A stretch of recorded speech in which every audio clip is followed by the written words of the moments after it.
Hey guys, Andre Hodge, Seven of Truth, and Infinite Potential Healing once more. Thank you for finding me.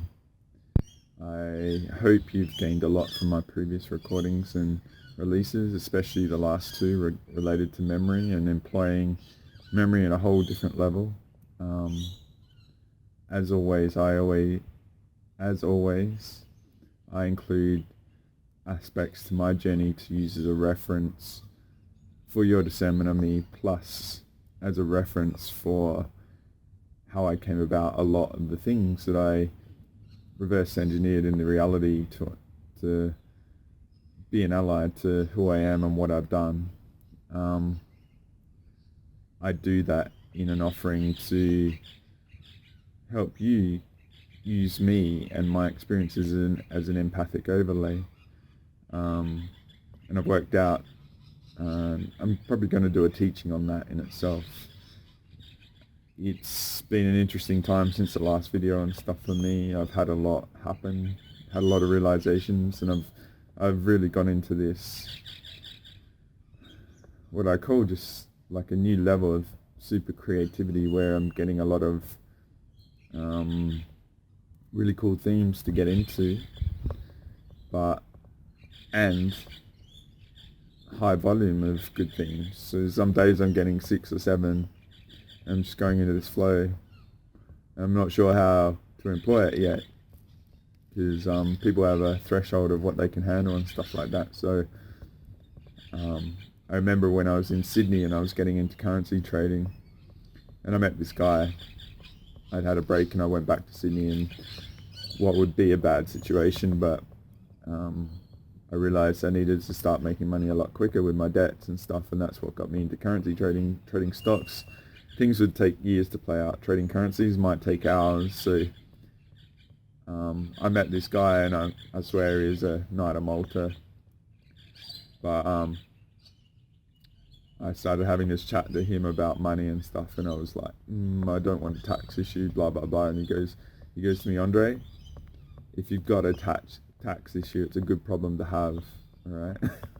So because obviously you're making a lot of money, and if you've got to deal with tax, then you've got other things sorted out in your life. So the metaphor is, I feel like I've got a good problem to have with what to do with what I'm getting, and I've had to sort of raise the bar and implement a bit of a high level protocol and access to me, which is related to something I've alluded to in earlier videos, and I can't really get into it because it's in the middle, but I'm sort of tracking something really cool that I think has been affecting a lot.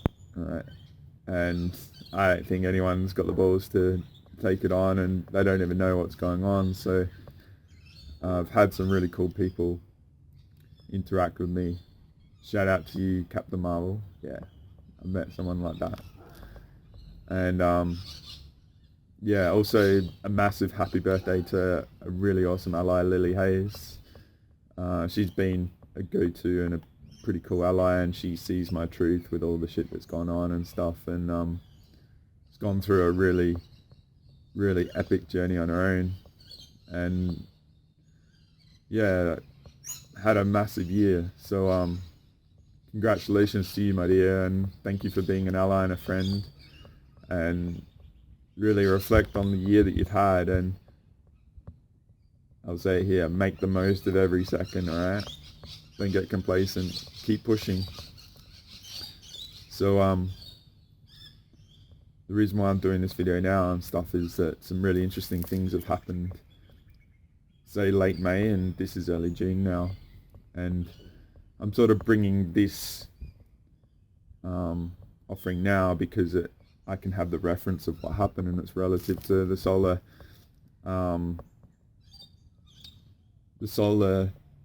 events that happened in late May. Some really big CMEs and flash like solar flares and stuff that perhaps in the mainstream 3D 5 cent sort of stuff had a certain level of effect, but it had effect in other ways, I believe. And I know because a lot of the Galactic Special Forces stuff in the past has been related to when solar flares have happened, and some of the releases I've done, a bit weird, I've done right on the middle of it and stuff. So I like playing with the sun. All right.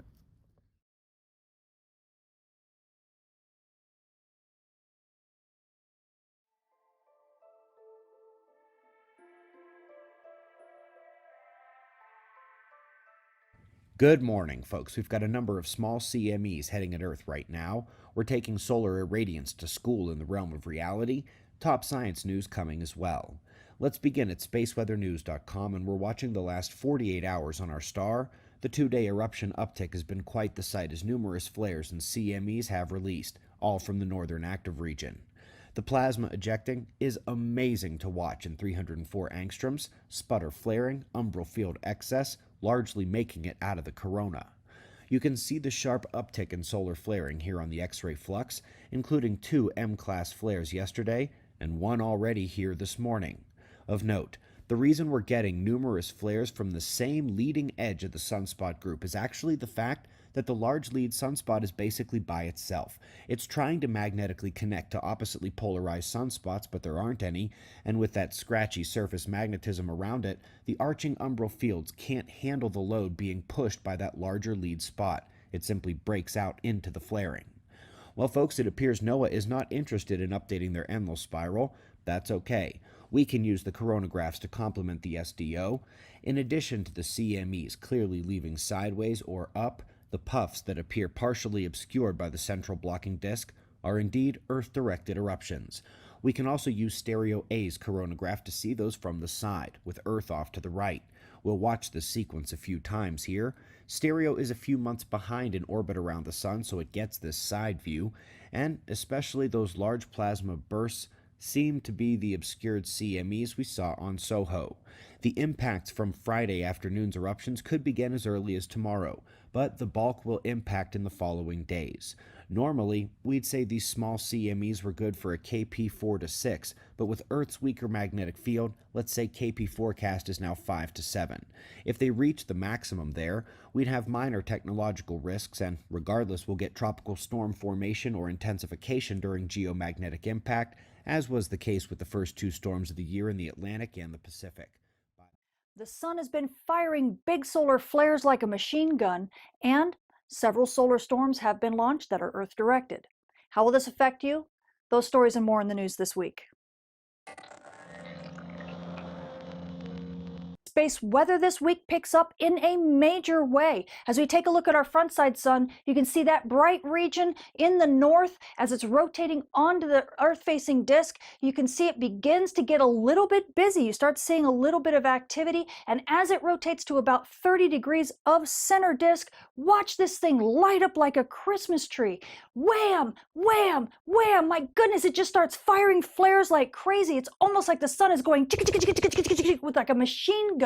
And every single time you see a big blast wave or you see one of these big jets coming out, it's also launching a solar storm. And these solar storms, as you can see, there's quite a few of them being launched. These solar storms, some of them are Earth-directed. And man, has it made it difficult for forecasters to try to figure out this mess because they're just coming at us so quickly. It's hard to kind of make sense of it all. But we do have multiple solar storms that are coming to Earth, and we'll talk more about that in a minute. Luckily, though, as this region rotates around some center disk or so, it begins to kind of quiet down. It looks like we've kind of died down for the moment when it comes to big solar flares, but we do have region 2825 that's just behind it, and that may actually pick up an activity as it rotates across that same patchy terrain that this region just rotated back through. So we are going to be kind of watching it very closely. I'm not quite sure we're going to get big M flares from that region, but we might see a pickup in flare activity once again. Meanwhile, as we switch to our magnetic configuration, you can see that big region there. That's region 2824, and then again region 2825. It's not nearly as large a region, but also over the past couple days, you can also see a couple regions that look like they're picking up just west of region 2824. So we're going to be watching these things really closely to see whether any of them manifest and become big flare players. But it looks like for the moment, we just have to get through these solar storms and then things might settle down. Switching to our M-flare threat meter, as you can see, right around the 18th, we were still sitting at pretty quiet conditions. The X-ray flux was pretty low, sitting around the B floor. But as we moved into about the 21st, you start seeing activity pick up a little bit with the X-ray flux. And that is when region 2824 started rotating across that really unstable region on the sun. And wham, bang, bang, bang, bang, bang, there goes that machine gun again. In all, we had about 12 C-class flares or higher, with 3 of them being M-class flares. Now notice they're all reasonably short duration, but there were solar storms that were launched. And when we look at the propagation records for emergency responders and amateur radio operators, wow, we saw some disruption on the day side, but mostly it was just noise and very short-term disruption. But in the gray line, man, propagation went kind of weird for a little bit. So if you had some issues, especially in the gray line region over the last few days, this is why. Luckily, things are beginning to calm down a little bit. Switching to our solar storm conditions, over the past week or so, we've had a little bit of activity. In fact, back on the 18th, we did bump up to active conditions very short while due to a little bit of a disturbance in the solar wind, but then we jumped back down to pretty much quiet conditions for the next day or so. Then again, on the 20th, we got bumped back up to storm levels. This was due to a much larger pocket of fast solar wind that actually has brought us to storm levels before. Sadly, this time it didn't do quite so well. It only bumped us up to storm levels for a short bit, but kept us pretty much at active conditions easily over a day. We got some gorgeous aurora even down to the upper tier of mid-latitudes before things began to settle back down on the 21st.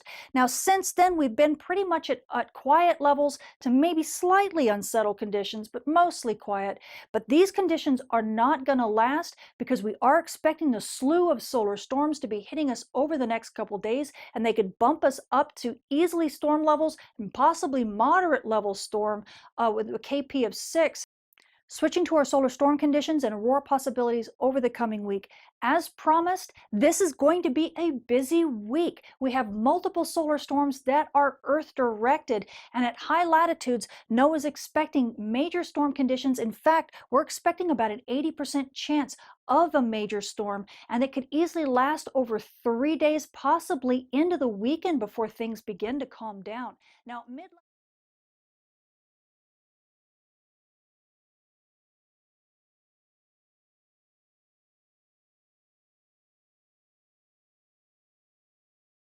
I like playing with the sun. Alright. So the very first video I uploaded onto my channel was a clip from a lecture by a guy by the name of Ian R. Crane, where he got into the Quero, which are a Peruvian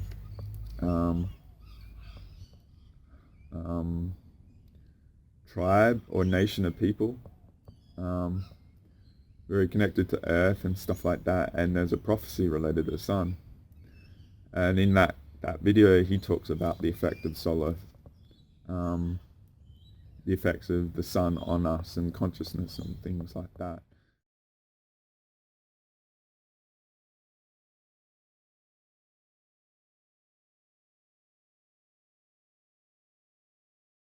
There's a lot of cultures that talk about this particular period in our evolutionary process being very significant. And probably the most significant of those cultures, I mean, everyone's aware of the Mayan calendar and the fact that we are now less than 30 days away from the end of a 5,125 year Bactun.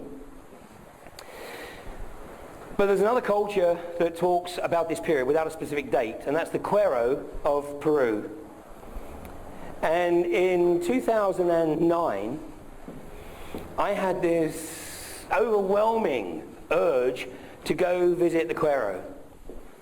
Now, I'd read a lot of the works of a guy called Alberto Villoldo. Has anybody heard of Alberto Villoldo? Okay. I'd read a lot of his stuff, and my former partner had done a number of his Four Winds workshop programs, but they never really appealed to me. And I read Alberto's website and saw that he was running a trip to Peru in June of 2010. So I thought, well, I'm going to give a call and just see if I can go along. But on the website it said, you know, priority is given to people who are following the Four Winds program. which I certainly wasn't, but it didn't say you couldn't go if you weren't following the Four Winds program. So I called Alberto's office. And this guy answered the phone, and I said, I'm just calling to see if I can join Alberto's tour to Peru next June. And the guy said, well, yeah, that's a possibility. Let me take a few details. First of all, he said, are you following the Four Winds program? And I said, well, no, I'm not, but I did see on the website that it did say priority would be given, but it didn't say that I couldn't go. He said, yeah, that's okay, that's fine. He said, okay, a few personal details. Can I take your name? And I said, yeah, my name's Ian Crane. And there was a silence at the other end of the phone, and this guy said, would that be Ian R. Crane? And I said, yes. And he said, well, 48 hours ago, I had never heard of you. He said, but yesterday, somebody sent me a link to a presentation that you gave on Codex Alimentarius. And he said, and I've watched the whole presentation. And he said, so, synchronistically, he said, how can I refuse? So I said, so who am I talking to? He said, oh, my name's Alberto Villoldo. So once we'd finished blowing smoke up each other's butts for the next 10 minutes, he said, yeah. He said, Ian, you're more than welcome. He said, he said, I don't know really very much about you other than, what I saw in the Codex presentation. He said, yeah, I like what I saw, and you can come along. He said, but you've got to remember that this is really primarily for people following the Four Winds programs, and they all want to spend time with the Quero, and, you're just really going to have to probably sort of meld into the background and see how it unfolds. I said, yeah, absolutely, understand. So roll the clocks forward to June of 2010. I arrive in Cuzco, and on my first night in Cuzco, I fall down the stairs and break my ankle. There was the altitude sickness. So now I have my crutches. So the next day we're going up to Pisac, which is going to be our base for the next couple of weeks up in the mountains. And the schedule was that we were going to go out on trips, the buses were going to take us up into the mountains, and then we were going to go for these hikes up to these sacred areas, and the Quero were going to perform their ceremony. But I wasn't going there, was I? So I just got on a random bus and decided that I was just going to go as far as the bus went, and then I'd just sort of find a nice quiet spot and sit down and chill. And so everybody disappears off into the mountains, and I'm sort of, And I found a nice rock to sit on, and it was beautiful. And it's beautiful clear blue sky, no chemtrails. Beautiful clear blue sky, and of course, you sit there for a while, and then the left brain chatter kicks in, doesn't it? Yeah. So, great, isn't it? Great. You come all this way, you spend all this money, and what do you do? You're sitting like a bloody gnome on a rock. You might as well bugger off and go home. And the right brain's going, whoa, whoa, whoa, just relax, just chill, just see how it unfolds. So you're trying to get back into that place of sort of centered stillness and just sort of say, well, it is what it is, and, I might as well enjoy it. So I'd been sitting there for about an hour and a half, and I saw one of these guys start walking down the mountain. And I'm following the path, and I realized that the path comes right down in front of me. So I thought, this is interesting. And sure enough, when the guy gets to me, he comes and stops and just sits in front of me. And, sat and just smiled, okay, and then just sat down. I thought, well, this is good. Except that I couldn't speak Quero. If he did speak Spanish, I didn't understand it. Not that my Spanish is that great. He certainly didn't speak English. But we sat there, probably for about, 45 minutes or so. And then a second member of the Quero came down the mountain and came and joined him. And now the two of them are chattering away. And I discovered that they did know one word in English. Idiot. And they seemed to sort of say it every time they happened to look down at my ankle. But I still couldn't communicate with them, other than like you do, with just sort of, Anyway, a little while later, a third member of the Quero came down. Now, this was the youngest member of the group working with Alberto. Her name was Velma. Very, very interesting lady. She was 38 years of age. She'd been struck by lightning 3 times and had the scars to prove it. And stated that every time she was struck by lightning, then it basically took her to a whole new level of consciousness. Don't try that one at home either. But she spoke perfect English, so now I had my translator. So we started chatting away, And I had these guys' undivided attention for the next 4 hours or so. And then we saw the other people coming down the mountain later on, and sort of we broke up. And then Velma came running up to me as I'm sort of hobbling along, and she said, "Ian, tomorrow," she said, "we will find you." And I said, "But I don't know which coach I'm going to be on." She said, "We will find you." Well, this went on for like 4 days, and I had these guys' undivided attention. I'd literally take a random coach, find a spot to sit, and then these guys would come find me after an hour, hour and a half or so.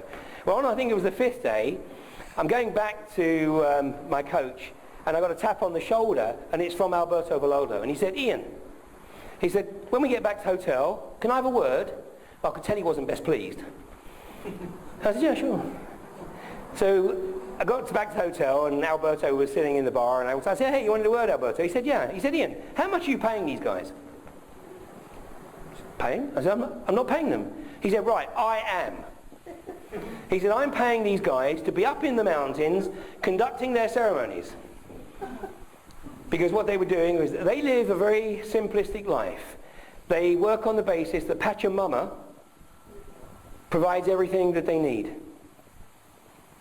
And every time they find themselves in abundance, then they go into ceremony, which is to build these beautiful mandalas and then package them and then burn them. And this, of course, was lost to the world, because these guys were totally lost to the world for 400 years. Because they'd been chased up into the high Andes by the conquistadors. And everybody believed that the conquistadors had murdered them. But they were living up in the high Andes at 16,500 feet. And they came out of the high Andes for the first time in the 1960s, when Alberto was a bag carrier for one of his professors at university. And that was when Alberto decided to change his course to anthropology rather than botany. And he became the anthropologist, and he's dedicated his entire life to working with the Cuero. And Alberto said, he said, "Look, Ian," he said, "everybody wants some time with these guys." And I said, "Alberto, I'm just going up on a random coach." I said, "I'm not even making a conscious decision about which coach I go on. I'm just going on a random coach, and I'm just going up to a location, and these guys are finding me." And he sort of half smiled. And he said, "Okay." He said, "Well, we'll see what happens." And the following day, these guys came and joined me again, and I told them about the story with Alberto, and they just burst out laughing. And I said, "So what's so funny?" I said, "I just got my butt kicked by Alberto, and you guys think it's funny?" And Velma said, "Yeah, because Alberto knows better than anybody that everybody's where they're supposed to be. And Alberto will just deal with it." So I had an amazing time with these guys, and of course I would never have had this opportunity had I not broken my ankle. It was a clean break. There was no problems with it. And I got back to the UK, went straight to hospital. When I got back to the UK, they put a new cast on it, and within the usual 6 weeks I was fine. But the ankle break was the catalyst to be able to spend the time with these people. So why did I need to spend the time with these people? The reason they came out of the mountains in the 1960s was because they had counted off 25 generations. Because they believed that their mission was to stay hidden from the world for 25 generations. And on the birth of the 26th generation, they came down to the lower world to share their insights. Their insight primarily is that the world is about to go through enormous changes. But we have a role to play. And they want to make sure that everybody, as much as possible, understands that we have to participate in this process. Because they said, even though they didn't know any of this, because they've been tucked away for 25 generations, they said the way that humanity is living on the earth today is not sustainable. I think we'd all agree with that. So something has to change, but we have to participate in that process. So they made the observation, they said, first of all, we have to literally participate as though the existing paradigm was going to continue. And the only way in which we can bring about change is literally getting physically involved and doing as much as we possibly can in whatever way we can to help bring about those changes. But they said that of itself is not enough. Because the other thing that we have to do is we have to visualize. We have to visualize. They're very definite here. This is not meditate, it's visualize. It's literally create the quiet space and visualize the type of future that you would like to see. And it doesn't have to be the same vision all the time. You could just be visualizing something for yourself, something for your family, something for your community, for your country, for the world, for the universe, whatever. A different visualization. But they say it's very important that we don't get an existential attachment to a particular visualization. Because if we did so, we might actually limit the outcome. Because, you know, we are limited in terms of our perception in this limited realm. So having too much of an attachment may actually limit the ultimate opportunity. And what they make the observation is that if we do both, if we make the time to sit down and visualize the type of change that we'd like to see, not the way in which it's going to come about, just the visualization of the ultimate goal, as far as we can possibly take it, what we will find is that things happen in our physical, empirical, material lives which actually help us to bring about those changes. And they said that this would actually be accelerated. Now, it was June 2010 when I was with them, and they said that this process would absolutely accelerate exponentially with effect from November 2011. And they said, but Ian, it doesn't mean to say you can't start. You could practice. And they said, if you practice, what you will find is that from November 2011, things speed up. And so I said, okay, so what is it that's going to happen in November 2011? And what they said, and Alberto absolutely confirms that this is unadulterated, it's unchanged from what he heard from them 50 years ago. What is going to kick in is this massive solar activity. Now, Alberto says he actually wasn't able to corroborate this until 1972, when he got information from NASA that there was indeed some massive solar activity expected between November 2011 and May of 2013. And then just after I came back from Peru, I read this from an old edition of New Scientist. And it said, solar activity is known to influence human consciousness. Solar flares affect the central nervous system, the stomach lining, all brain activity, including equilibrium, along with human behavior and all psychophysiological, mental, emotional, and physical response. I got to draw a breath for the next bit. Solar flares can cause us to be nervous, anxious, worried, jittery, dizzy, shaky, irritable, lethargic, exhausted, forgetful, have heart palpitations, feel nauseous and queasy, and last but not least, to have prolonged head pressure and headaches. Sound familiar? But what is interesting about this relief is that the Uraeus is on the sun, and the sun's rays are coming down here to Nefertiti. And this from Renaissance period alchemy. I have no idea what it represents, but it looks very similar again, you know, to the sun's rays having the impact on the earth. This is Einstein. He said, the intuitive mind is a sacred gift, and the rational mind is a faithful servant. We have created a society that honors the servant and has forgotten the gift. We will not solve the problems of the world from the same level of thinking we were at when we created them. More than anything else, this new century, and he was talking about the 20th century, this new century demands new thinking. We must change our materially based analyses of the world around us to include broader, more multi-dimensional perspectives. Einstein was a mystic. We're all mystics.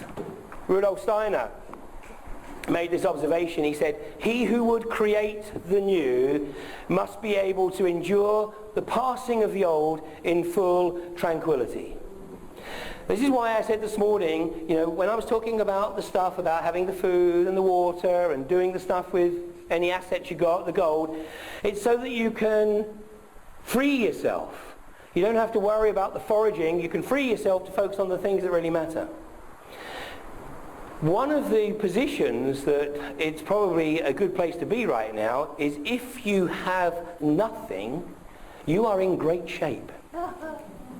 Because you have no attachment to anything. And I know it's a sort of, it's a regurgitation of even more ancient wisdom, but as somebody once said, it is easier for a camel to go through the eye of a needle than for the rich man to enter the kingdom of heaven. This is simply a reference to attachment. There's nothing wrong in having accoutrements. It only becomes a problem if there's an attachment to them. So one can argue that if you have nothing, you are relieved of that burden. If you have assets, there's nothing wrong in having them, there's nothing wrong in protecting them. But don't be too attached to them. Whilst we need them, great. But maybe we're coming to a time when we don't need them. I think this is a truly exciting period. It's a massively exciting period. And how did I find Alberto Villoldo initially?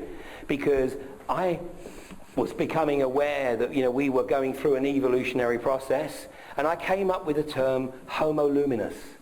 And I thought, that's a good term. Wonder if anybody's ever thought of that. Googled it, Alberto Villoldo, 20 years ago.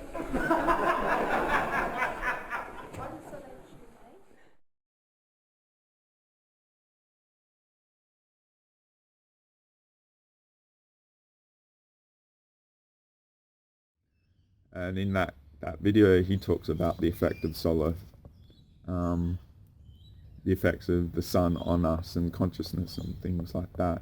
So this recent May was a really awesome example of that. And my format that I've been doing is I do these streams, see what I get out. I'm actually loving the test of being like face to face like this, so you can discern me, and just doing it in a big stream to see what I can recall, and testing and knowing that people are tuning in and stuff. But then what I do is, as with the memory ones, if you've really gotten into them, I included clips that are relative to it. And then if I miss stuff, I'll add it sort of at the end, or I'll preface it at the start. I'm liking that format, so I'm going to keep doing it and expand upon what I'm doing. And that I've also sort of cleaned up my thing, like my website and my YouTube and stuff recently. I had some copyright issues, and I love sharing like video clips and that. I had a clip of Anthony DeMello, Love is a State of Being, which I love, and the Institute relative to him sort of put a copyright warning that if I didn't take it down in a week, I'd get a strike and I couldn't upload videos and stuff. So I'm just getting a bit more serious about me, and I'm offering me as a beacon of a pure signature frequency in the reality now. And I'm really enjoying, like I said, I've got all this stuff going on and offering it in this way. So that's sort of what's going on with me. So, but I've left that Ian video up.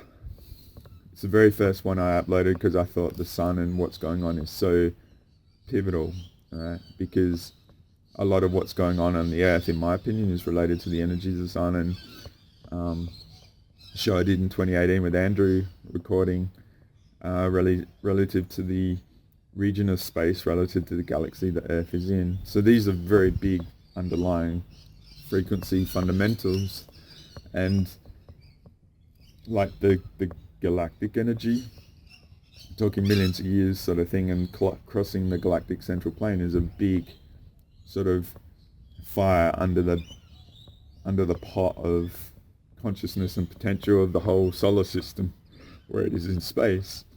And so my metaphor of, say, the virus is in part, it's adding curry or heat to that to bring about change. What the outcome of change is what it is, all right? I'm not going to get into the debates and stuff, whether it's its origins and all that. To me, that was just data, right? Because at the fundamental layer, Earth has to sign stuff off, right? So I trust Earth has a component in that, and I work with her, right? So getting into the late May, all right, and there, I'll probably put a couple clips related to a couple of sources which were relative to that, just so you get an idea. And what happened was, and this is, you can see the sky, it's a bit grey and stuff like that, but we're in winter now in Australia, in Adelaide, and we had a real amazing burst of heat, all right? It was like, not summer, but spring and stuff, so it was unusually warm. Okay, and so I'll back up a little bit. So this video, okay, the intent is to expand upon, I think it was part 5 or 6 of the Multidimensional Method to the Madness series that I've been doing, and this is a part of. And the first part was employing references, all right? And in that, it's about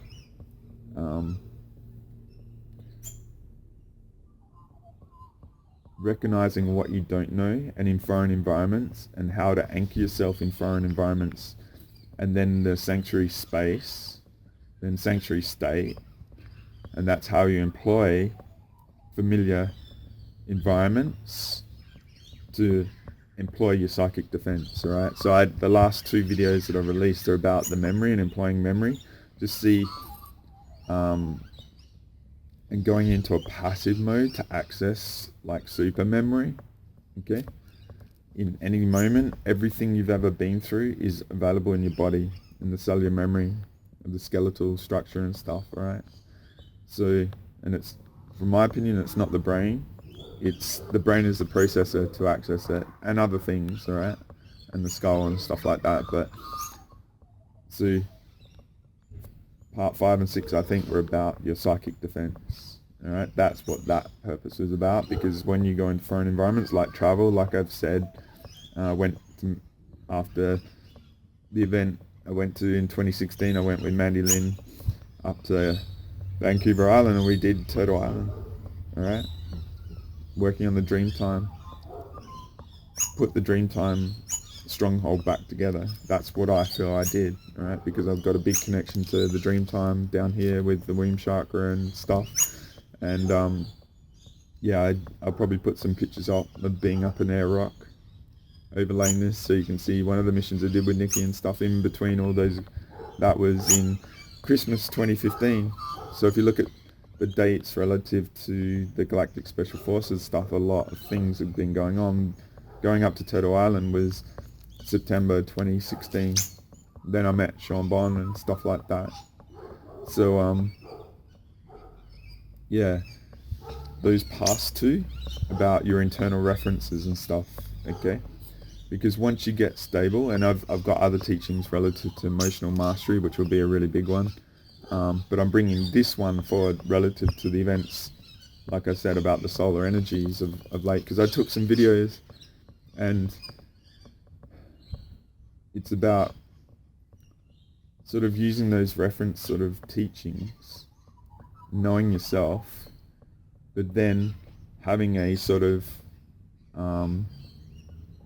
subconscious pattern recognition of familiarity relative to the reality you're in and the familiars and the subtle shifts, all right, that go on, all right?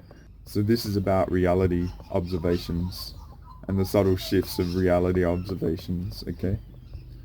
So I'm using those 4 videos as components to stepping stones to get into this, right? And I'm bringing this forward because the events of this solar stuff, because I took some videos and images and stuff, and yeah, there were obviously, what I'm saying is I'm quite connected to the Dreamtime and doing a lot of missions, and during this really, the last 2 weeks of May 2021, it was epic, right? I don't really recall a lot of my dreams because I know I do stuff, and there's a security thing about the absence of awareness of it, right? And there's a metaphorically, yeah,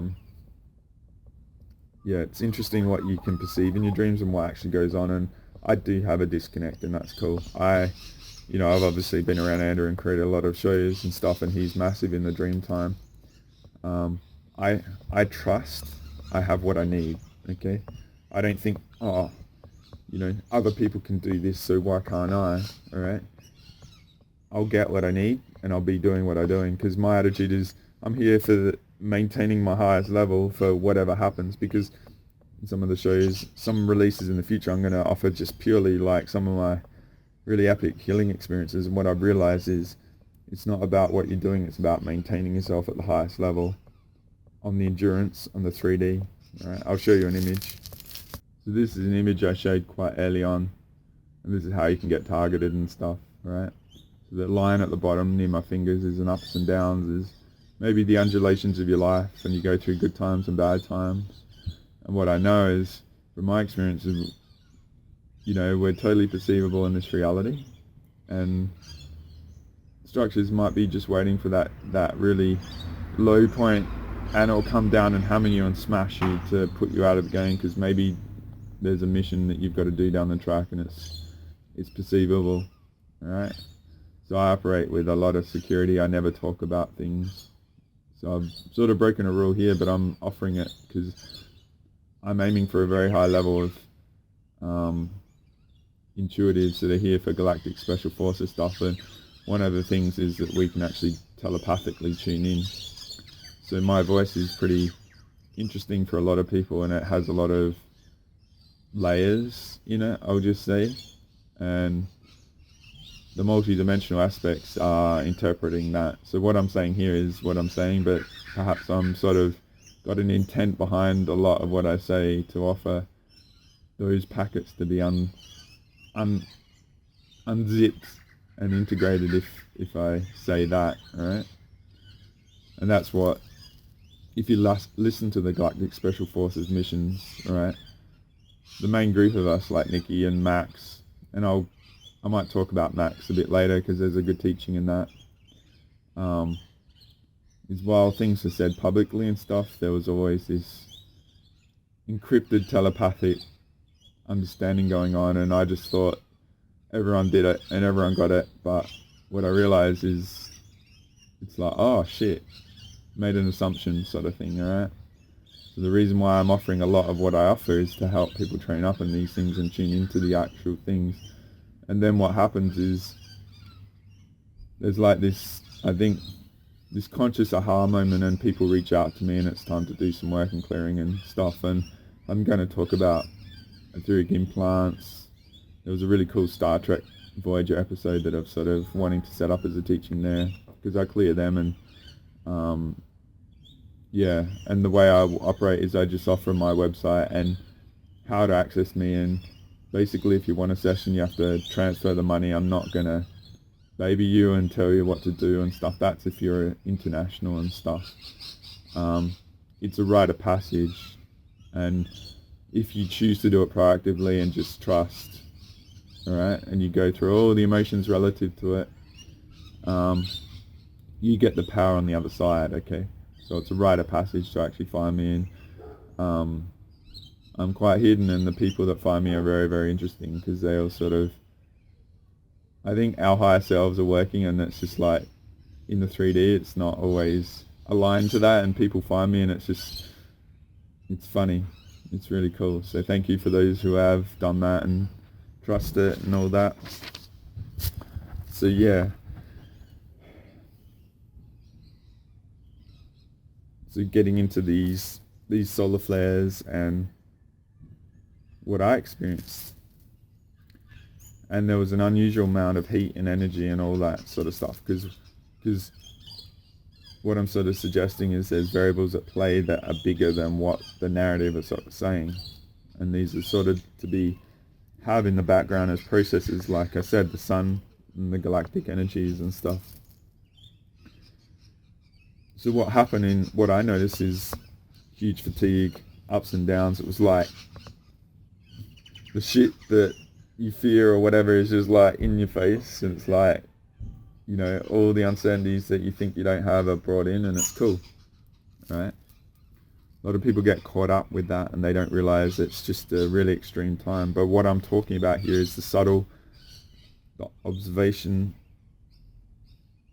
the ability to observe and separate yourself from what's going on, to observe the shifts that are going on around you, right? And I'm using these examples here to offer what I saw. They're unusual. It sort of adds weight to there's stuff going on that, you know, that are really cool. So what happened was, obviously this, like, we're in our winter, so the sun is a lot lower, so the light is different and the colors are very vivid and bright, and the frequency of the sun was very, very penetrating. Not that I look at the sun, right? But it was even harder to even focus in that direction. Even when the clouds were over, it was like being able to penetrate the clouds and stuff like that. So in my backyard, and I'm going to show you the video of it. I've got this giant gum tree, and you can hear a lot of birds, and I love doing this outside because a lot of you actually love the sound of our Aussie birds. We've got so much diversity in life down here, it's phenomenal. But over this period, a particular type of bird, which I'm going to show images for and stuff, and called the rainbow lorikeet, they absolutely love this giant gum tree in our backyard. What happened was, and I'm talking winter, June, all right, like end of May, June is our winter, is the solar energy was so intense and beneficial for life, all right, that the gum tree went into massive bloom in the middle of winter. So much so is it carpeted our ground in blossom, so it looks like snow. All right. So the birds, like if I've got the recording and I haven't checked yet, I'll do it at the end with the birds so you can hear, because I know, like I said, people love the birds. But I said to a friend, it's like the lorikeets are having a rave out the back. They're just like crazy, all right? So crazy. It was just dropping so much like a carpet. And you can see in the video, if I'm showing it now, I've showed it, just how much. Like, it's crazy. And then on top of that, what was happening was really cool, because I've lived in this house for a long time since I was a child and stuff, and these sort of things don't happen that often. There was so much blossom on the ground, the bees came, right? And you could hear the bees like in spring, like pure, like potent, highest level of spring. There was just this subtle roar of bees, all right? And the video I'll show is towards the end. I just wanted to capture it because it was a really cool teaching of subtleties of the observation shifts relative to the frequencies going on. You know, when you can separate yourself and hold yourself, like the reference videos, you might be in it, that's cool, but then there's also these changes going on of the familiar, okay? So those changes of the familiar are you can tune in and see what is going on. You can do your research and stuff, all right? And have sources of reference such as spaceweather.com or suspicious observers giving you a heads up and things like that, all right? But then there's also the multidimensional stuff. So this is what I'm getting to, is the bees were they were just in this world of like going around and going for every sort of blossom. Obviously the bees were inspired to make the most of every moment. And this is what's really cool. Like I said earlier on, I'm really connected to the dream time. And hopefully if I get the all clear to release a future audio of a friend, she used the crystals that I sent her years ago to enact the dream time reality in the center of North America. Okay, so I have a massive connection to the dream time, the womb chakra, meeting Adnamatne elders in 2013 that gave me the ancestral codes to work, like the permission to work on the land. I don't take what I do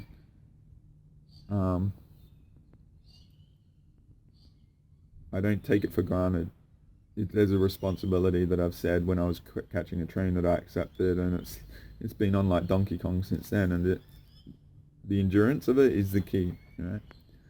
So yeah, what I'm getting to is a tree from the life of the sun blossomed. The birds were just having a party, and they're funny. And then the bees were like, I've never seen. Okay, so what I'm saying is, in the reality, that was how it was, and the birds and the odoms and the omens and the totems were doing that. But on dream time, it was epic. Okay, and I mentioned Lily, like there was something really big that happened that she was involved in, and I'm being cautious of what I'm saying, but there's been a lot to try and really fuck with me, right? And it turned back on itself. That's why my energy is a bit different, because I was playing a certain way to seem wounded, if that makes sense, to seem vulnerable. But I'm a trap being, okay? You go listen to Galactic Special Forces 4 and what I said about this other girl where we kicked the species out of the universe, right? But getting back to the reality, okay, the subtle shifts. These are a totem relative to connection to the dream time, okay? So I know that there was a whole mechanism going on.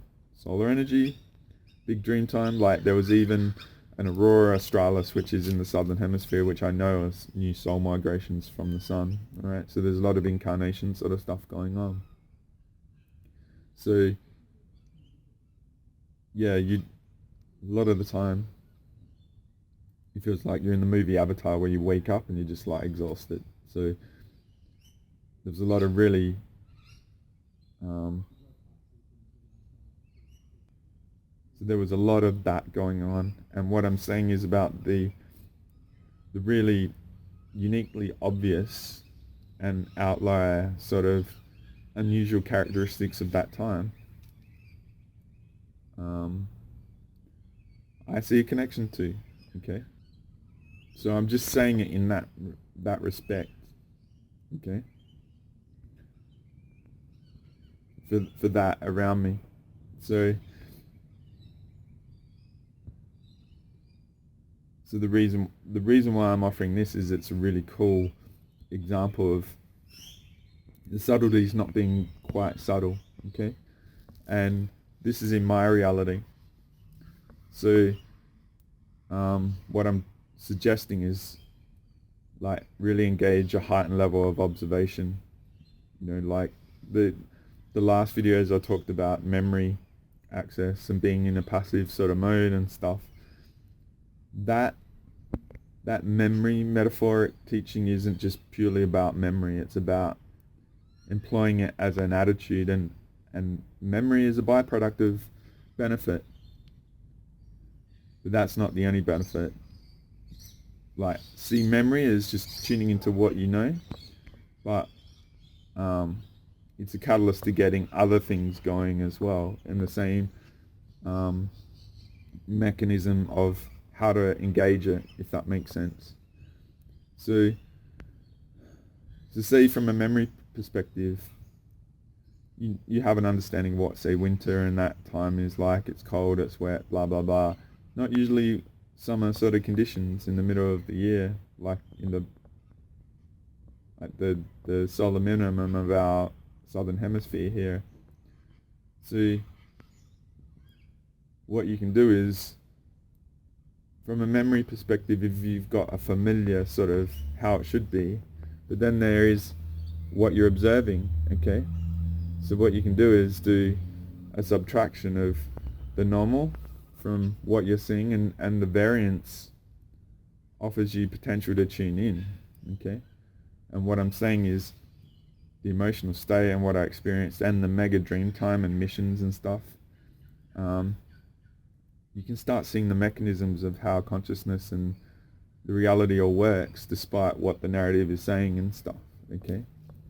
So another employment of that is, I love sourcing my own food and making my own food, and I'm very simple in my foods and stuff like that. So I'm going to get into the observations about that. And it's almost for me, it's ritualistic to sourcing my food. I go to a really cool place in my city, and it has a lot of fresh food for cheap and high quality. And I love just walking around it, because what you don't realize is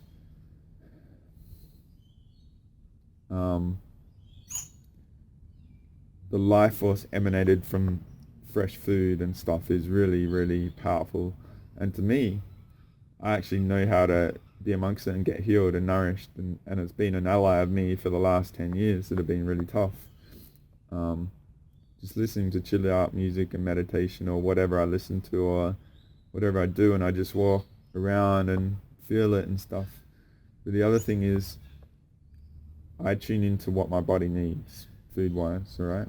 And I don't have a lot of variance because the way I operate is, and with Nikki many years ago, we did this recording with this guy called Vadim Storov, who is a special forces trainer, like in martial arts from Russia.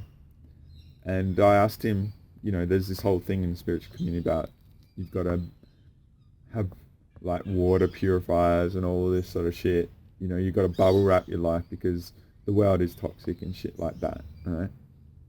And I asked him, like, when you're overseas, all right, how do you deal with the water? It's not like pure and stuff. And he goes to me, and it's Russian and it got translated. He goes, a warrior has to adapt to the environment. Okay. See, what you don't do is you can taught everything to accommodate your bubble wrap needs, all right? You have to adapt and overcome it. That's what Earth is about, all right? It's not easy, it's tough. This is Earth, all right? We're down the bottom, okay? So what I'm saying is, use the toughness to get stronger. Use it as an ally, as a instrument to identify your weaknesses and stuff. But getting back to the food, because if you get to that level, I call Earth the unawareness realm.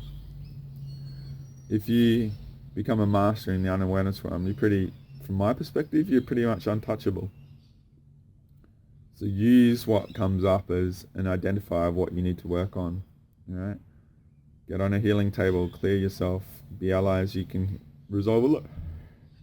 We can resolve a lot ourselves, but it's very, very courageous and a powerful accelerator to seek an external to assist on healing. It's very different to external validation. Right? And my whole thing is anti-external validation. It's empowerment of the individual to be special forces level, right? Because you're here, you're on Earth, you have to be a special force to be here.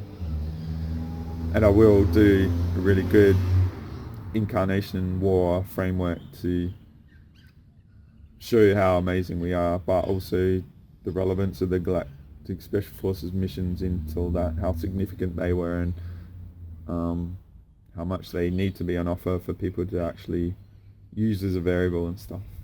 Okay.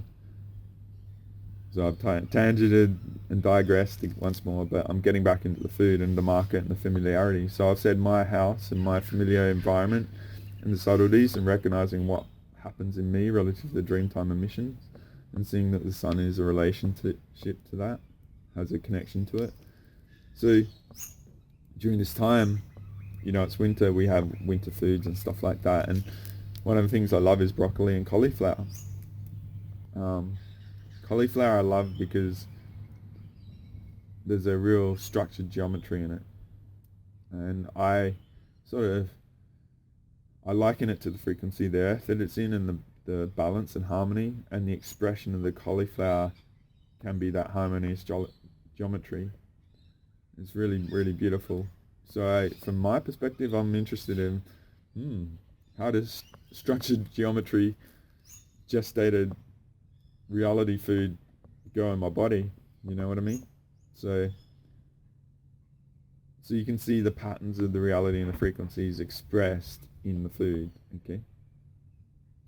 The other thing over this time in these solar flares is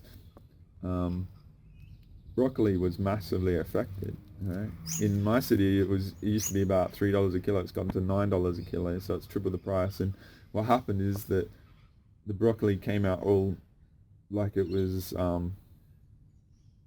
it had no shelf life. It was gone from very solid and fresh to almost like moldy, okay? And there wasn't a lot of it. I think the whole crop, a large portion of it had to be just like thrown out, forcing the prices up. So it's like a reality barometer thing going on. You can see things that are impacted and that. And things are always different, okay? I'll give you another example. I love eggs, all right? Eggs have been a foundational thing for me for many years, and I was doing recordings with Andrew and he'd give me crap about it, but he knew as well. It was just in jest as mates and that. But one thing cool about eggs is, and I get these really cool eggs, and I'm not going to tell you what because I don't want them all taken, but here's the difference between winter and summer.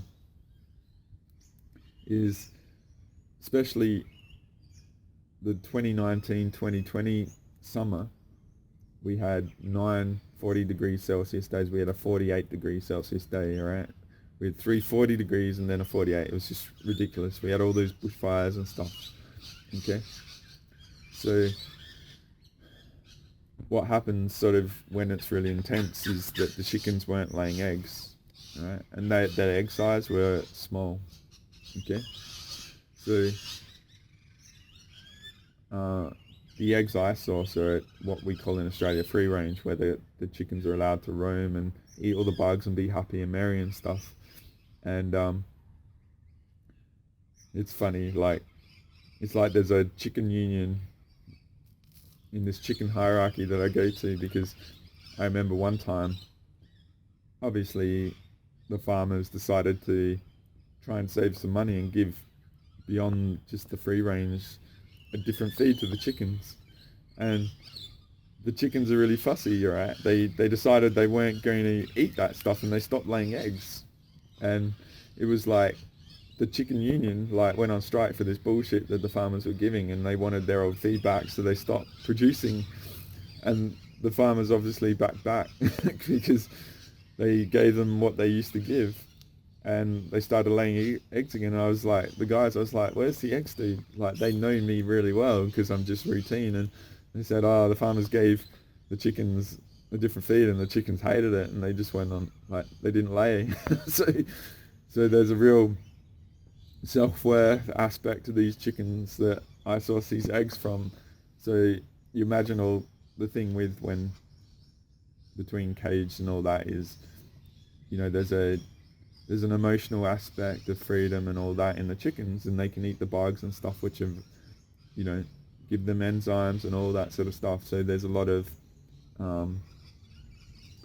really beneficial enzymes and all that in these eggs. Don't assume eggs are all the same. There's multi-dimensional levels of the frequencies of food and stuff, and maybe I'll show you the Harry Enfield clip about the foods and the Killian technology,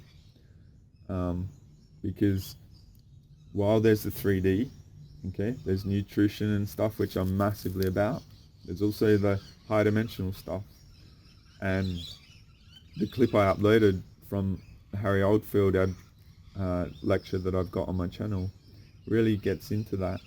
Okay, so he invented basically like a form of Killian technology that's really good, and he uses leaves to extract not extract, but visualize the bioluminescence of life. All right, so he's got an example of a leaf where he breaks off a side, and you can still see the frequency and the shape of the leaf there, a bit like phantom limb syndrome, which he gets into. All right, so yeah, there's a multi-dimensional level frequency thing to food. All right, component, not a thing, component. And so when you see this sort of gravitation to organic food and stuff like that, and huge marketing and financial benefit, because being pure organic is a lot more expensive and stuff,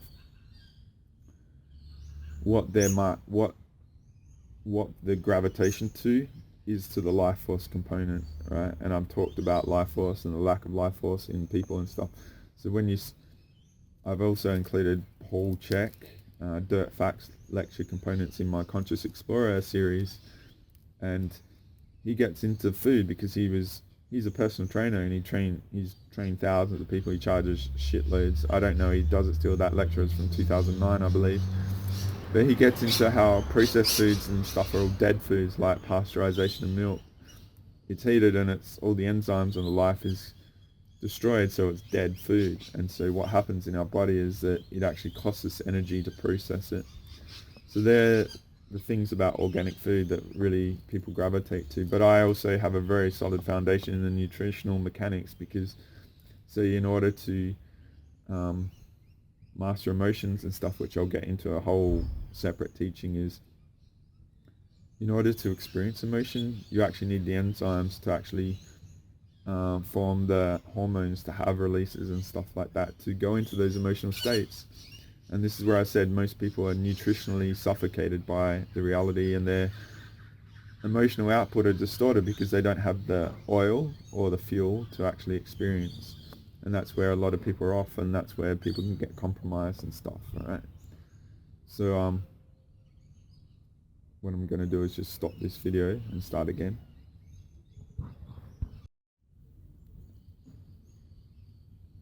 So this recording has given me an opportunity just to offer those sort of components for you to tune into. Yeah, and then, so what I'm sort of saying is,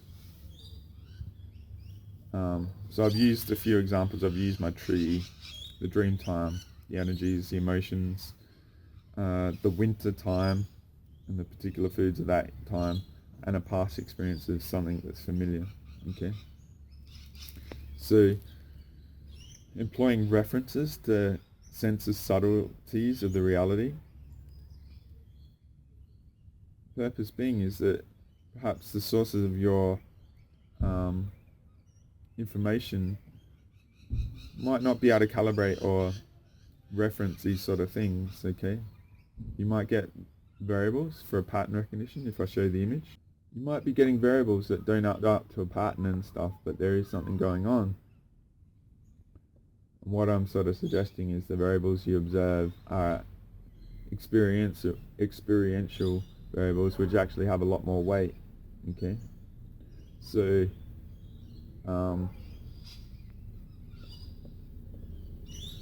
yeah, don't underestimate what you're perceiving and the potential it has to assist in your discernment of what's going on. It's important to add weight to your own experience and referencing and stuff, and that's where I might get into Max Steel experience, because what you're perceiving might be beyond what anyone else can actually comprehend, and you have to own your talent, okay? This is,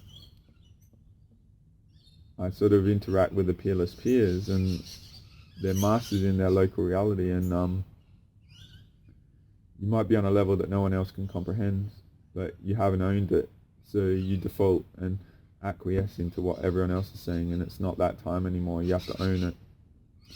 You're just like, yeah, cool, but this is what I'm getting, alright? So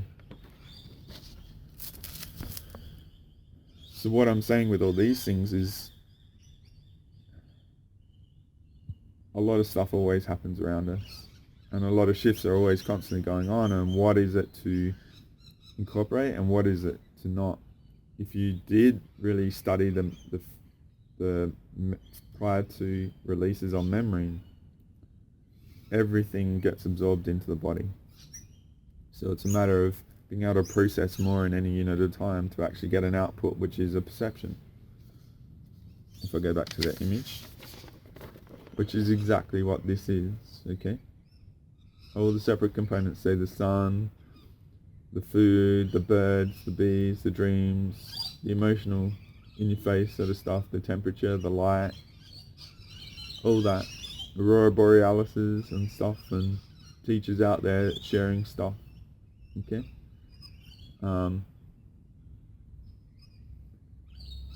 Yeah, it's once you know thyself and trust yourself and clear yourself and know that you've got you under control, and like I said, the prior to reference and sanctuary space and sanctuary state are anchor sort of videos to empower you to really hold yourself no matter what's going on, so you can sense subtleties that are different around you, because you aren't the issue, right? And if you're still having issue, that's probably a sign that you've got some healing to do, okay? That's the accelerator path to actually owning who you are, okay? So you're not the variable in the way, okay? And that's where I've said it took me a long time to really own me because of the volume that I was picking up. It took me a long time to really get me under control. And that came through extensive healing over 10 years, right?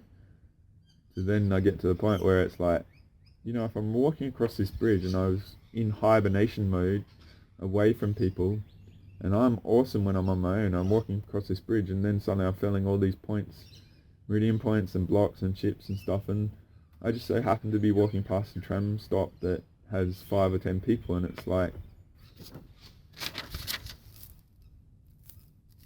I can deduce from going into hermit mode and inaction mode, which is trinity of choices, alright? Inaction has a point, and the whole purpose of that video is to actually, there's more than a trinity, 3, but you can use the trinity to tune into and discern others, alright? Whether they're service to self, they're bored, or they're service to others and stuff, and then you can tune into the intent behind their motive, alright? Greed, okay? That's the purpose of that video, so to teach you to, once you've got yourself under control, the subtleties of what people do become obvious, alright? So, yeah, this is getting quite long and I'm trying not to do too long of teachings. There's a lot in here, maybe I've gone into tangents and stuff, but yeah, like I said, it's been a really good opportunity to just share some variables that are unique for a moment that reflect and confirm, say, solar energies and stuff like that, because things are shifting and the reality is shifting really quick. If you look at the economy, you may not feel like it's going gangbusters, but there is something really big fundamental going on. Like Bitcoin sort of crashed, and what I feel, one variable, the contrarian view, if I go back to that image, so Bitcoin, it's gone crazy, alright? Now it's dipped. One variable I contend with relative to that is when things are extreme, safe havens are sought, alright? But see, there's definitely manipulation, and Elon Musk is a component in the narrative that gets a lot of interest and stuff, and it's quite interesting. I'm not going to get into that, but say from a fundamentals point of view, if the economy is going well, there's no need for safe havens, okay? So the money's coming out of there. Perhaps it's being manipulated and all this sort of stuff, but one layer I see is that you look at the price of oil is going up. Electronic vehicles are really, if you look at things called the technology S-curve, and maybe I'll put it up, things like when the Apple iPhone came in and computers and all that, there's this S-curve, alright? So I'm just going to put this down. Is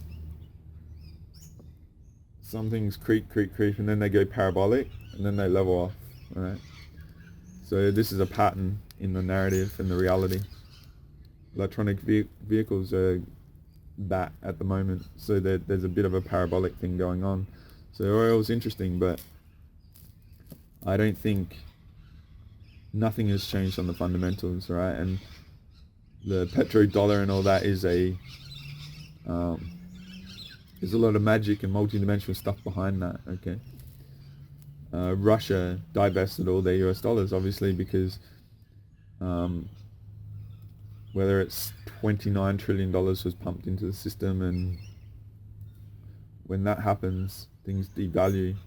So say asset prices go up relative to the number of money, but it's a reflection of the devaluing of the unit currency means that you need more money to pay for what you previously got. Right? That's the inflation. Inflation is the change of price over a unit of time. Okay, that's all it is. So you can use inflation to recognize that there's a lot more money out there, and so what's going to happen is people are crying like things are so expensive, do something. The economy reacts to reaction, What happens in the narrative and what's put out there is the fear of the system, okay, through these mouthpieces. It's and it's trying to project the fear onto us of what it doesn't want, and we empathically take it on and accommodate it. All right. But in this instance is like I said about memory access and stuff, and this is a observation, is the system is passive to how we operate and react. There's obviously some agenda, but there's also free will, and it has to work within that. So prices are going up, people are complaining and stuff. So all they're doing is re-establishing the economy, and in order to cap flight prices, that's where they raise interest rates. All right. So just keep an eye out on that. Maybe the economy is totally fucked up. All right. And maybe it will fail this time. But I've been going the whole fail thing for 10 years and it hasn't failed yet, and it keeps going. It's because it's magical. Okay.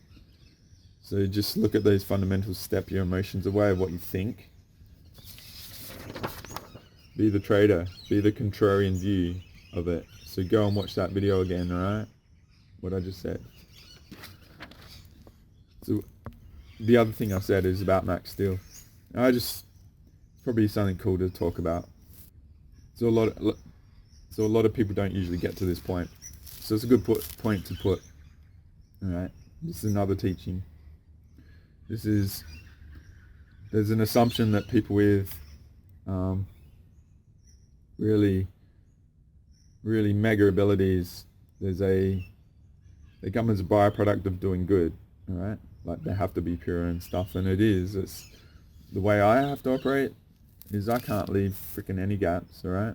So if I show you an image, if I do something misguided consciously, then I know I'm offering a gap, all right, in my energy field and defense. So I operate within, as best I can, integrity, professionalism and stuff, because I come from an IT consultant background where clients would pay $300 an hour. They had an expectation of results, all right? You had to be on your frigging game. And the other thing from professionalism, you never brought your problems into a client scenario, okay? Whenever I do talk about things, it's from I'm offering variables in me to people to tune into, to discern me further and be an ally and be a reference for familiar experiences that others can overlay, and especially in my energy field and when I'm talking. It's a very integrated process like that. But when you're in a business environment, you don't bring your problems into the scenario, all right? And I've been caught out a lot of times in my life being entangled with other crises and stuff. But what I'm saying is, in this, there's a default assumption that to have extreme abilities that you have to be integrity and all those sort of things. And I'll use Max as a teaching, okay?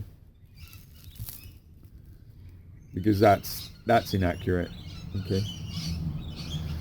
And Max, I love you, mate. I know you're out there causing a lot of shit. I miss you, miss our chats and stuff. And I met Max Steel after some pretty bad times for me, January 2014. What happened is that he had 2 shows on a guy by the name of Stephen Kelly. Talked about a lot.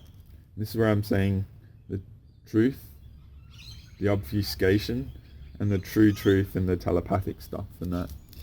He talked a lot about things in there, and if you want to go and find them, if you look at my YouTube channel, I've got Max Steel as someone I've subscribed to, and you can go find him and listen to those videos if you're into doing homework.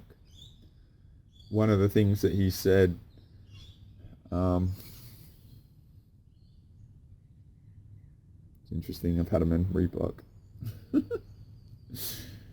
Maybe it's not wanting to be talked about. Well, let's talk about it lots. Yeah. What happened? And I'll come back to that thing that I've forgotten. Oh yeah, that's it. Long story short, what happened to me of those interactions is I got triggered to write.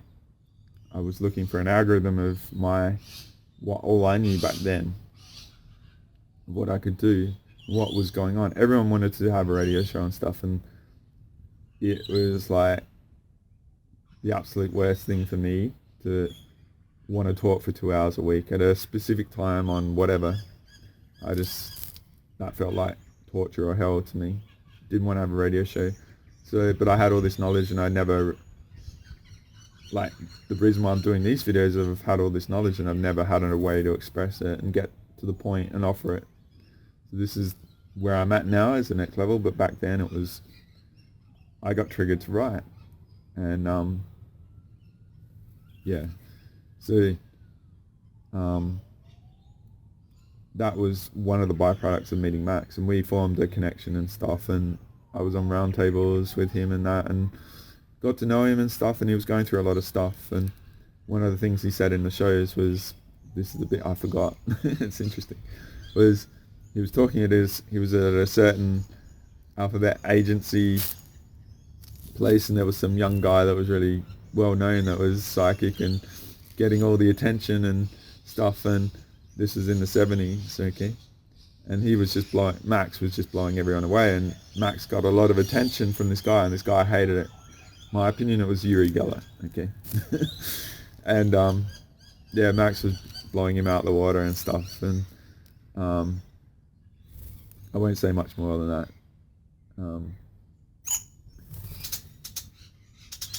Hey buddies. So yeah, I met Max and stuff, and we got to know each other. He actually went through a lot of shit, and I helped turn his life around, okay. I was there, and I put people back together, okay. I'm owning that. Now, as an anchor, we talked a lot and stuff. He shared a lot of really cool things.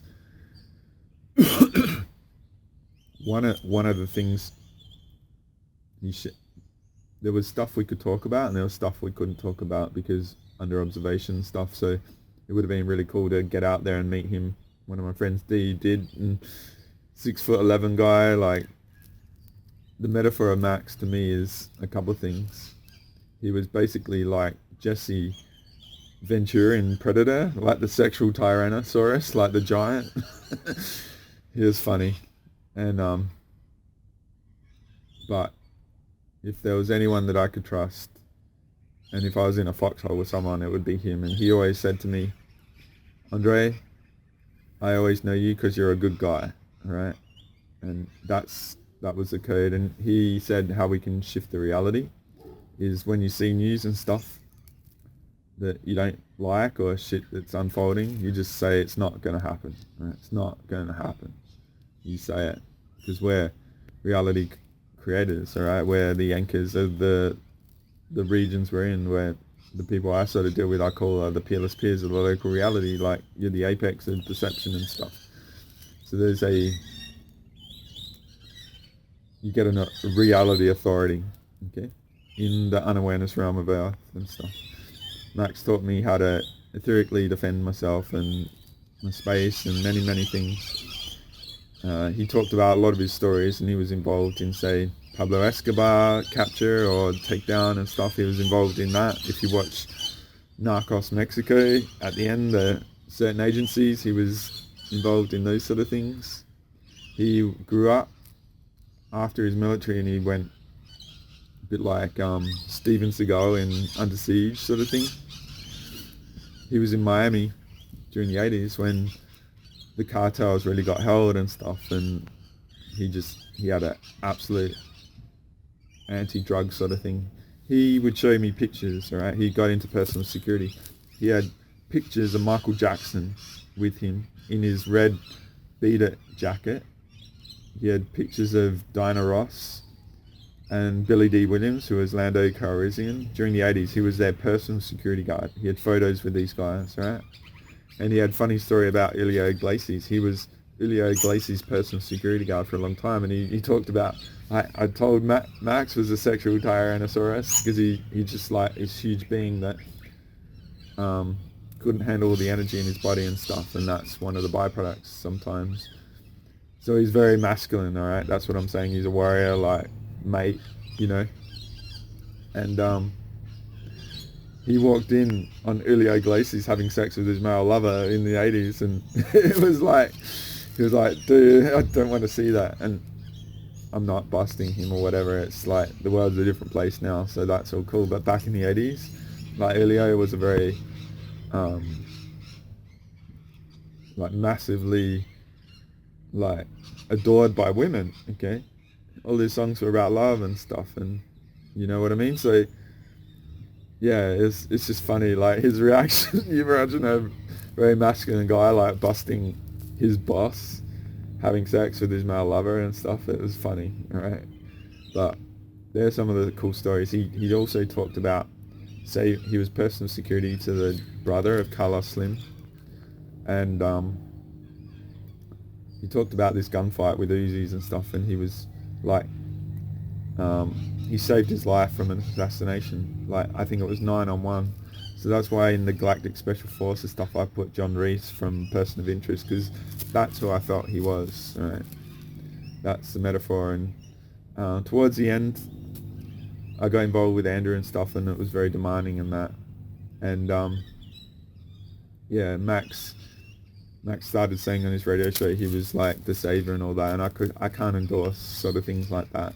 I think we're all in an algorithm, and there's some sort of output that happens, and we just got to do our parts. And if you have the integrity and the foundation and the healing and all that sort of stuff, and you learn these sort of techniques of the body and stuff that I've sort of, and the awareness that are the purpose of my videos at a high level, you know, you can endure it and survive. Like Max is dead and stuff, and he's not here anymore.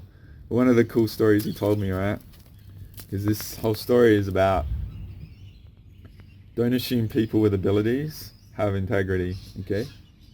In fact, they actually abuse it, because if you can get a shortcut, why wouldn't you use it?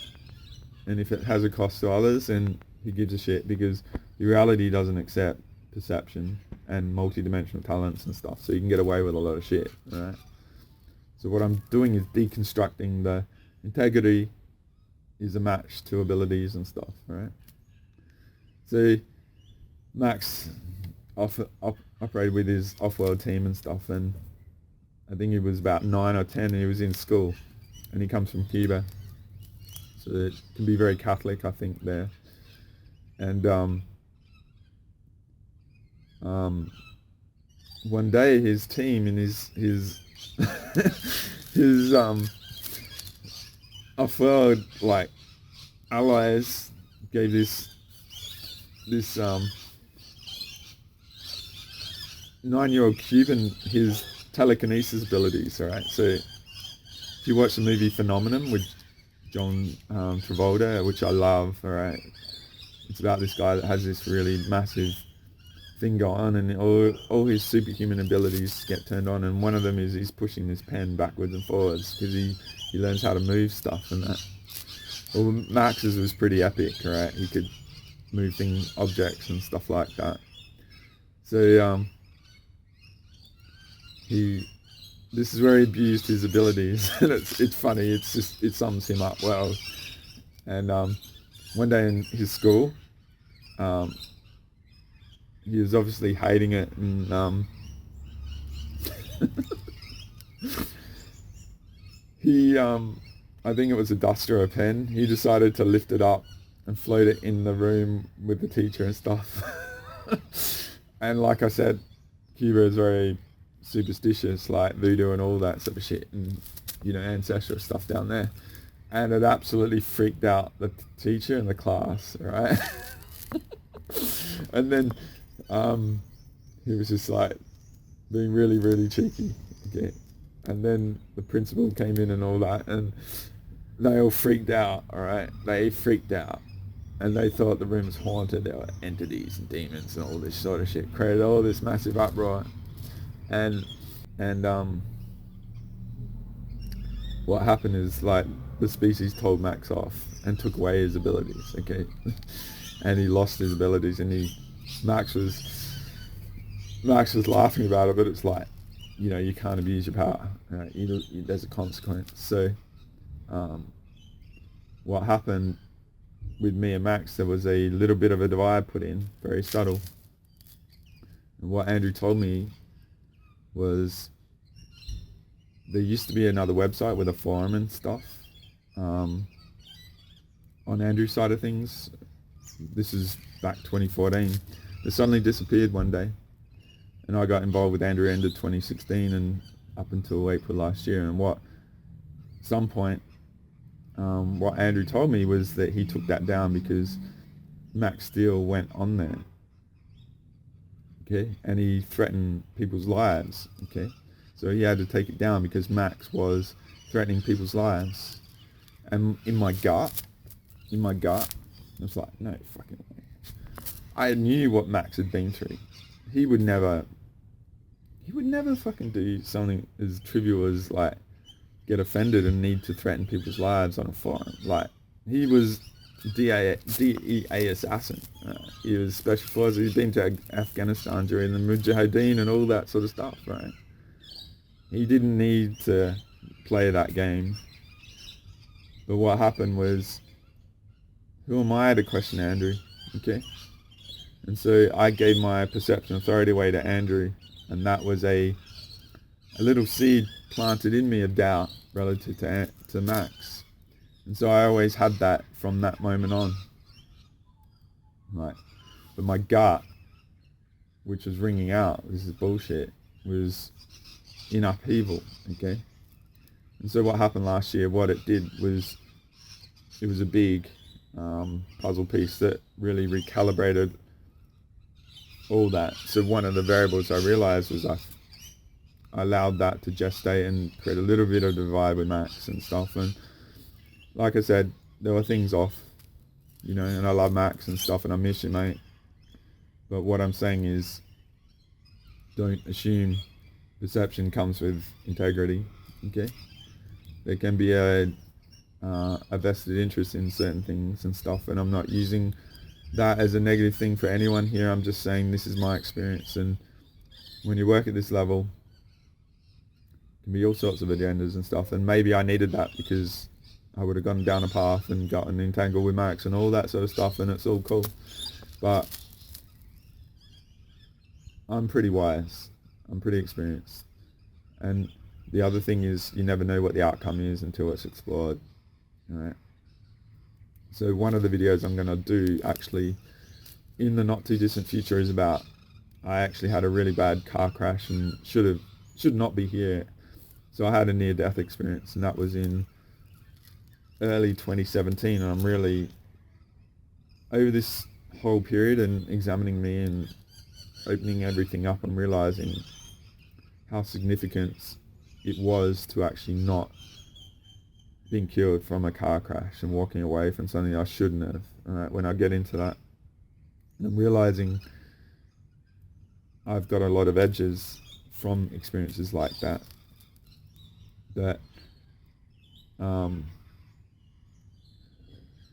When you don't have the holdback and fear of things, those holdback things can be a gap, alright? And so the pureness of experience is your defense, because you're not really having any defense or having any fear and things like that. So yeah, that's a future video as well. So I've got a lot to do, and I'm not trying to give too much because people can only handle so much. So I want to round it out here because this is getting quite long again. Thank you for watching me. Thank you for finding me. Thank you for taking on board anything that my experiences that I've had to endure assist you to be whoever you are. Like I said, you get karma credit for what you do for others and stuff, and I'm here working on my life review, whatever it is, so I can see and look back and be proud of myself for what I did in the worst times. Alright? Judge me or discern me on any level you need, okay? But then after that, what are the potentials and stuff? I really highly encourage you to go revisit, and especially those two memory teaching videos. They're very, very significant, and there's a lot of things in there that you can unpack to employ in other ways. I'm just using memory or whatever I'm talking about as a reference. So and with this particular teaching, just recognize what you're familiar with and the subtleties of the shifts in the familiar. Trust your body's ability to recall and see how your body reacts, alright? That's the technology. It'll be like, something here might give you a heightened boost of adrenaline or something like that, or it might be a gut gurgling, and you have to really be observant of the subtleties in the body. Okay, takes training and trial and error and endurance, but they're muscles, alright? Just like going to the gym and stuff. So happy birthday to Lily again. Thank you for being an ally. Look forward to what you're going to achieve in this next year, because the being you are now compared to when I met you is like phenomenal. I hope you enjoy the images and stuff, and what I'll probably do is leave you, if I've got that recording, the clip of the rainbow lorikeets having a rave in my backyard. It's really cool. So thank you again, and if you need healing and help, I sort of dropped the method that I operate with. Look forward to meeting you and healing and seeing where we can go. Thank you guys. Until next time, Andre out.